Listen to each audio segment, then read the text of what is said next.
सुनो छोटी बहू, तुम दोनों की नई शादी हुई है, इसलिए तुम्हें बड़े ससुर जी ने आमंत्रित किया है। अच्छा, फिर हमें उनके घर कब जाना है?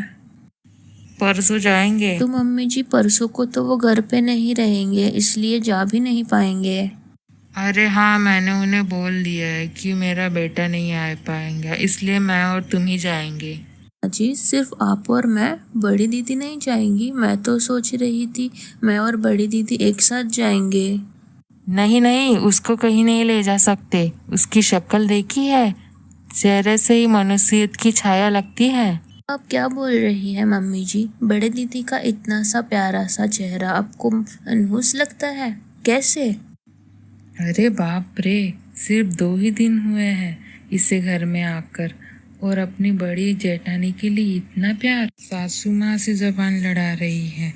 ठीक है, मैं भी देखती हूँ बड़ी जेठानी के लिए कितने दिन प्यार टिकता है। तो मम्मी जी, बड़े दीदी को हम दोनों को साथ लेकर ही जाना पड़ेगा। और रही बात मनुष्यत की, फिजूल बातें हैं। आजकल के ज़माने में कोई इन चीज़ों को लेकर बातें नहीं करता और ना ही सोचता है। इसीलिए अच्छा है कि ये बातें आप भी भूल जाए। छोटी बहू, तुम उम्र में छोटी हो और तुम्हारे हिसाब से सब नहीं चलेगा। अच्छा चलो, फिर भी मैंने तुम्हारी बात मान ली, पर पूरा गांव थोड़ी ना मानेगा। मतलब माँ जी, आप क्या बोल रहे हो? मुझे कुछ समझ नहीं आ रहा है। मतलब साफ है, तुम्हारी बड़ी जेठानी, उसका जो रूप है उसे देखकर सिर्फ मैं ही उसे अपशगुनी नहीं समझती, पूरा गांव ये सोचता है। चल, मैं तुम्हारी बात मान भी लूँ, लेकिन तुम्हारी बड़ी सास उसे एक पल भर के लिए भी ये अपने घर में नहीं चाहेंगी। तो इसका मतलब ये है कि बड़ी सासू माँ किसी का भी रूप रंग देखकर निमंत्रण देती है और बड़ी दीदी से देखने में थोड़ी अच्छी हो, इसीलिए उन्होंने सिर्फ मुझे निमंत्रण किया है। छी छी छी, इतनी छोटी सोच मैंने पहली बार देखी है। छोटी बहू, तुम्हें नहीं लग रहा है कि तुम कुछ ज्यादा ही बोल रही हो? नहीं माँ जी, उनकी हिम्मत कैसे हुई ये कहने की, इस तरह से अपमान करने की? मैं उस घर में अपने पाँव नहीं रखने वाली। आप बड़ी सासू माँ को कह दीजिएगा, जिस घर में बड़ी दीदी का सम्मान नहीं किया जाता, उस घर से रिश्ता रखने में मुझे कोई इच्छा नहीं है। ठीक है, मैं रसोई घर की ओर चलती हूँ, मुझे कुछ काम है। उफ, जीवन में ना जाने क्या क्या देखना पड़ेगा। भगवान ने थोड़ा रूप क्या दे दिया, घमंड में लदी हुई है। लगता है बड़ी बहू ने कुछ जादू टोना कर लिया है, इसलिए छोटी बहू बड़े बहू की राग गा रही है।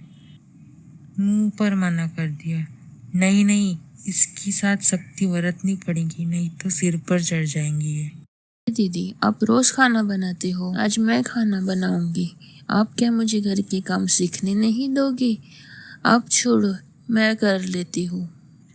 अरे बुद्धू, ये क्या बोल रही हो? इतनी गर्मी में काम करने की तुम्हें आदत नहीं है। तुम जाओ, अपने कमरे में जाओ और आराम करो। एकदम नहीं, आज मैं आपकी एक भी नहीं सुनने वाली।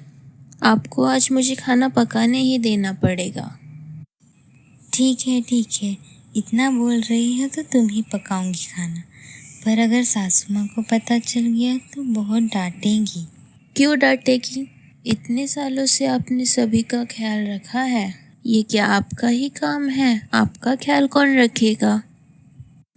आप पूरे दिन खाना बनाओगी और घर के सारे काम करोगी और मैं घर पे आराम करूँगी?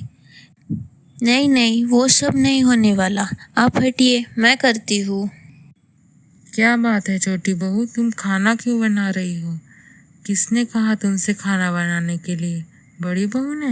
नहीं माँ जी, बड़ी दीदी ने नहीं। दीदी तो मुझे खाना पकाने ही नहीं देती, मैं ही जोर ज़बरदस्ती की है।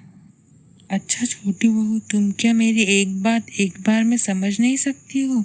मैंने कहा ना तुमसे चूल्हे के सामने से हटने के लिए। आज मेरी 2 सहेलियाँ तुम्हें देखने के लिए आने वाली है। कहाँ तुम सज धज के बैठती और यहाँ तुम खाना पका रही हो।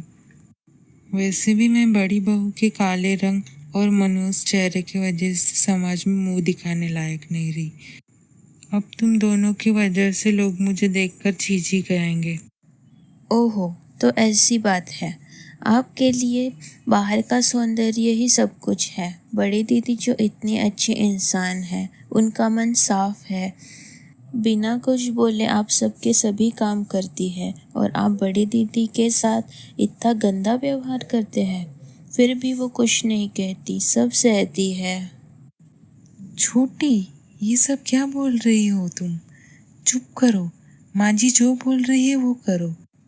जाओ, मैं इधर हूँ, मैं सब देख लूँगी। जाओ जाओ। ठीक है, आज मैं कुछ ऐसा करूँगी जिससे सबको अच्छा सबक मिले। अरे तेरी छोटी बहू को तो बुला। अरे कहाँ है तेरी छोटी बहू? बुला उसे जल्दी से। हम इतने दूर से आए हैं उससे मिलने के लिए, कितना इंतज़ार कराएंगी। जल्दी से बुला उसे। अरे तू तो बड़ी उतावली हो रही है उससे मिलने के लिए।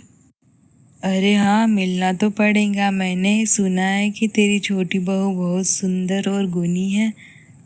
मैं तो उसे मिलने के लिए बड़ी व्याकुल हूँ। जल्दी से बुला।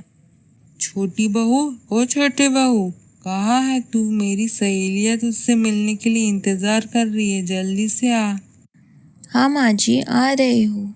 ये लीजिए, मुंह मीठा कीजिए। ये सब कुछ मेरे बहू ने बनाया है, चख के तो देख। मेरी बहू ने बनाया है। क्या इतना स्वादिष्ट मिठाई और समोसा इसने बनाया है? अरे वाह बहू, तुम तो सिर्फ रूप से सुंदर नहीं, तुम में तो बहुत गुण है। मैंने तो पहले ही तुम्हारे बारे में सुन रखा है। आशीर्वाद देती हूँ बेटा। मुझे लगता है आप सभी को कोई गलतफहमी हुई है। मैंने इसमें से कोई भी पकवान नहीं बनाया है। ये सब मैंने नहीं, बड़ी दीदी ने बनाया है। क्या ये सब उस मनहूस लड़की ने बनाया है? हाय हाय हाय।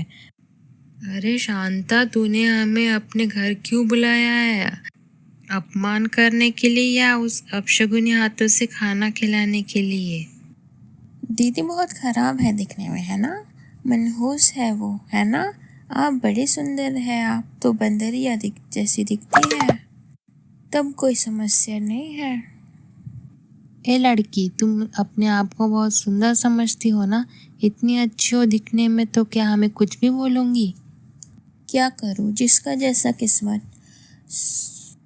मैं सुंदर हूँ देखने में, इसलिए मुझे आप लोग सुंदरी बोलते हैं, और आप लोग बदसूरत है देखने में, तो मैं आपको बदसूरत बोलती हूँ, मनहूस बोलती हूँ। अच्छा एक बात बताओ, आप सभी को ऐसी बंदरिया जैसी शक्ल कहाँ से मिली? छोटी बहू, तुम हम लोगों को बेइज्जती करके कष्ट दे रही हो। मैंने तुम्हें अपने सहेलियों से इतने प्यार से मिलाया और तुमने ये किया। माँ जी, बहुत कष्ट हो रहा है ना, अपमानित लग रहा है ना?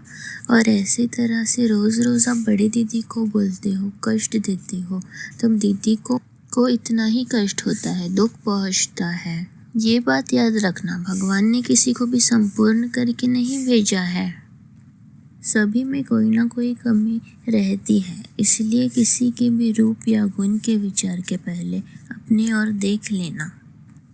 और हाँ, जितना कष्ट आप दूसरों को देंगे उतना ही कष्ट आपको वापस मिलेगा।